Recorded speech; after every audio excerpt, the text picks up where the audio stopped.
नमस्कार दोस्तों, दिलीप एकेडमी 0.7 में आपका स्वागत है। मैं आज आप लोगों को सीटेट में हिंदी पेडागॉजी के कुछ महत्वपूर्ण प्रश्नों का रिवीजन कराने जा रहा हूं। आप लोग इन प्रश्नों को ध्यानपूर्वक सुनें और देखें।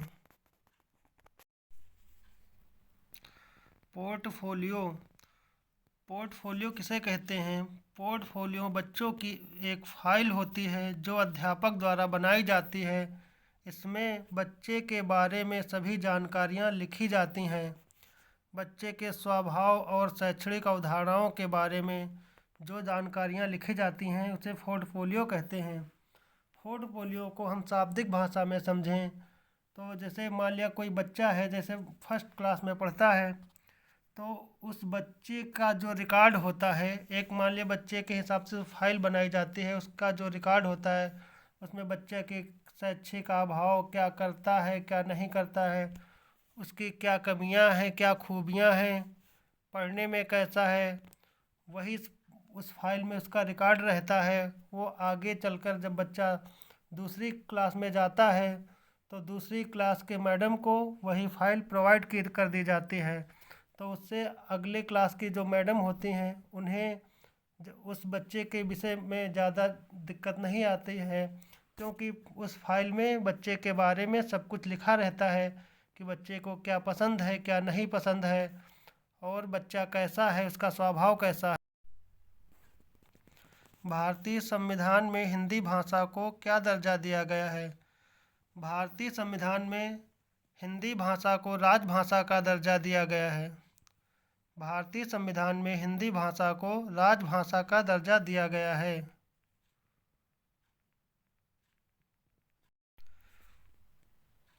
वाइगोत्स्की के अनुसार बच्चों में भाषा का विकास कब होता है? वाइगोत्स्की के अनुसार बच्चों में भाषा का विकास कब होता है?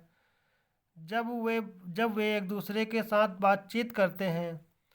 जब बच्चे एक दूसरे के साथ बातचीत करते हैं, खेलते कूदते हैं, खेलने कूदने के द्वारा बातचीत करते हैं, तभी उनकी भाषा का विकास होता है।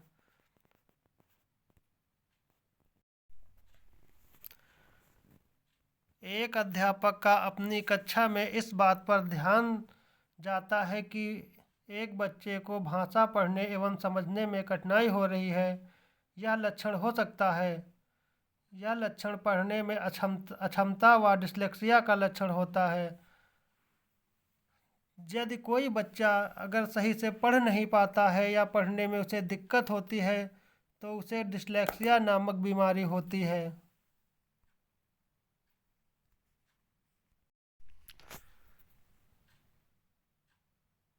भाषा शिक्षक के रूप में निम्नलिखित में से कौन सी सुधार करने की सर्वश्रेष्ठ तकनीकी है? शिक्षक त्रुटियों का विश्लेषण करें और उनके पैटर्न को पहचानें। उनके पश्चात पुनः पढ़ाएं तथा शिक्षार्थियों को उन त्रुटियों के बारे में स्पष्ट करें। भाषा शिक्षक के रूप में निम्नलिखित में से कौन सी सुधार करने की सर्वश्रेष्ठ तकनीकी है? शिक्षक त्रुटियों का विश्लेषण करें और उनके पैटर्न को पहचानें। उसके पश्चात पुनः पढ़ाएं तथा शिक्षार्थियों को उन त्रुटियों के बारे में स्पष्ट करें।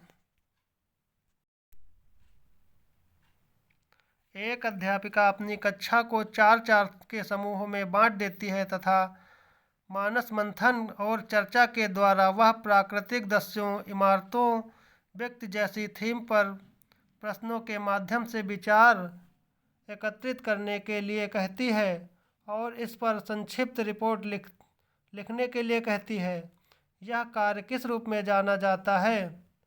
यह कार्य परियोजना कार्य के रूप में जाना जाता है।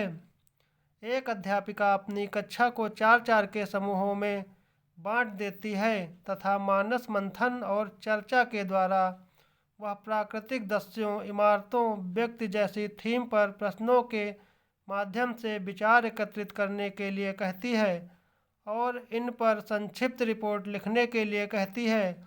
यह कार्य किस रूप में जाना जाता है? यह कार्य परियोजना कार्य के रूप में जाना जाता है। भाषा सीखने में जो त्रुटियां होती हैं वे क्या होती हैं? वे सीखने की प्रक्रिया और स्वाभाविक हिस्सा होती हैं जो समय के साथ दूर होने लगती हैं। भाषा सीखने में जो त्रुटियां होती हैं वे सीखने की प्रक्रिया और स्वाभाविक हिस्सा होती हैं जो समय के साथ दूर होने लगती हैं। भाषा सीखने की त्रुटियां सीखने की प्रक्रिया का स्वाभाविक हिस्सा होती हैं। भाषा सीखने की त्रुटियां सीखने की प्रक्रिया का स्वाभाविक हिस्सा होती हैं जो समय के साथ दूर होने लगती हैं, क्योंकि सीखना एक सतत और व्यापक परिपक्वता है। क्योंकि सीखना एक सतत परिपक्वता है जिसकी ओर अग्रसर होना, बालक को जितना अग्रसर होना है वो हो जाता है। सीखने का प्रयास करेगा बालक, जितना सीखने का प्रयास करेगा उसकी त्रुटियां उतनी कम होती जाएंगी। पठन कौशल में सबसे ज़्यादा महत्वपूर्ण है संदर्भानुसार अर्थ ग्रहण करना। पठन कौशल में सबसे ज़्यादा महत्वपूर्ण है संदर्भानुसार अर्थ ग्रहण करना। पठन कौशल में तेज गति से पढ़ना, अक्षर पहचानना तथा शब्द वाक्यों को शुद्ध रूप से उच्चारित करने की अपेक्षा सबसे महत्वपूर्ण है संदर्भानुसार अर्थ ग्रहण करना। सुलेखा ने पाठ को पढ़ते हुए जीवन को जिंदगी पढ़ा। सुलेखा ने पाठ को पढ़ते हुए जीवन को जिंदगी पढ़ा।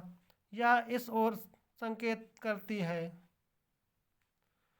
वह अक्षर पहचान की बजाय अर्थ को समझते हुए पढ़ रही है। वह अक्षर पहचान की बजाय अर्थ को समझते हुए पढ़ रही है। पठन कौशल में तेज गति से पढ़ना, अक्षर पहचानना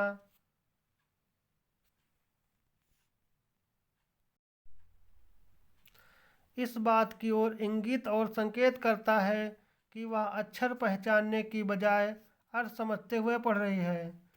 क्योंकि यदि बच्चे पाठ को पढ़ते हैं तो कई जगह पर शब्द की जगह अर्थ का उच्चारण कर देते हैं। बच्चे भाषा सीखने की क्षमता के साथ पैदा होते हैं।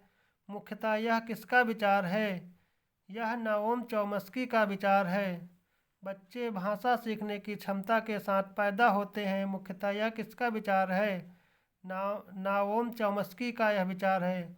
नाओम चॉम्स्की के अनुसार बच्चे भाषा सीखने की क्षमता के साथ पैदा होते हैं। नाओम चॉम्स्की के अनुसार बच्चे भाषा सीखने की क्षमता के साथ पैदा होते हैं।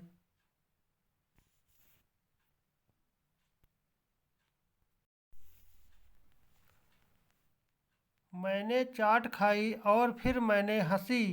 शर्मिला का यह भाषा प्रयोग मुख्यतः किस ओर संकेत करता है? व्याकरणिक नियमों की जानकारी का न होना।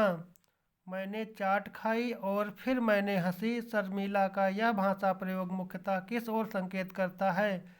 व्याकरणिक नियमों की जानकारी न होना, यानी कि शर्मिला को व्याकरणिक नियमों की जानकारी नहीं है। शर्मिला का यह भाषा प्रयोग उसके व्याकरणिक नियमों की जानकारी की न होने की तरफ संकेत कर रहा है। इससे पता चलता है कि शर्मिला को व्याकरण की जानकारी नहीं है। भाषा शिक्षण की कौन सी विधि मातृभाषा को मध्यस्थ बनाए बिना दूसरी भाषा को सिखाने पर बल देती है? प्रत्यक्ष विधि। भाषा शिक्षण की कौन सी विधि मातृभाषा को मध्यस्थ बनाए बिना दूसरी भाषा को सिखाने पर बल देती है? प्रत्यक्ष विधि। भाषा शिक्षण की प्रत्यक्ष विधि मातृभाषा को मध्यस्थ बनाए बिना दूसरी भाषा को सीखने पर बल देती है और प्रत्यक्ष विधि मूर्त से अमूर्त की तरफ चलती है और प्रत्यक्ष विधि मूर्त से अमूर्त की ओर चलती। एल वाइगोत्स्की के अनुसार भाषा एक अर्जित योग्यता है। एल एस वाइगोत्स्की के अनुसार भाषा एक अर्जित योग्यता है। एल एस वाइगोत्स्की के अनुसार भाषा एक अर्जित योग्यता है। वाइगोत्स्की एक मनोवैज्ञानिक था। उसने बालकों के सामाजिक विकास से संबंधित सिद्धांतों का प्रतिपादन किया, जिसमें बताया जाता है कि बालक के विकास में समाज का क्या योगदान है और उसमें किस प्रकार का परिवर्तन आता है। वाइगोत्स्की कहते हैं कि भाषा शिक्षण के संदर्भ में केवल भाषाई शुद्धता पर ही अधिक बल रहता है। ये सही नहीं है, जबकि भाषा अर्जन और भाषा अधिगम में अंतर होता है, क्योंकि भाषा अर्जन के आशय हैं हमने क्या सीखा है, और भाषा अधिगम से तात्पर्य है हम क्या सीख रहे हैं। हमारा भाषा परिवेश जितना संबद्ध और विस्तृत होगा, उतना ही हमें भाषा सीखने में सरलता होगी।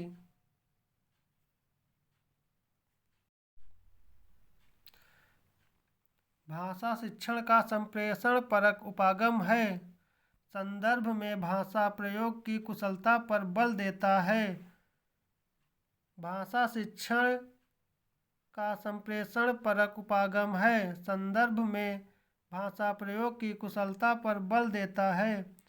भाषा शिक्षण के संप्रेषण परक उपागम संदर्भ में भाषा प्रयोगों की कुशलता पर बल देना भाषा शिक्षण का संप्रेषण उपागम कहलाता है।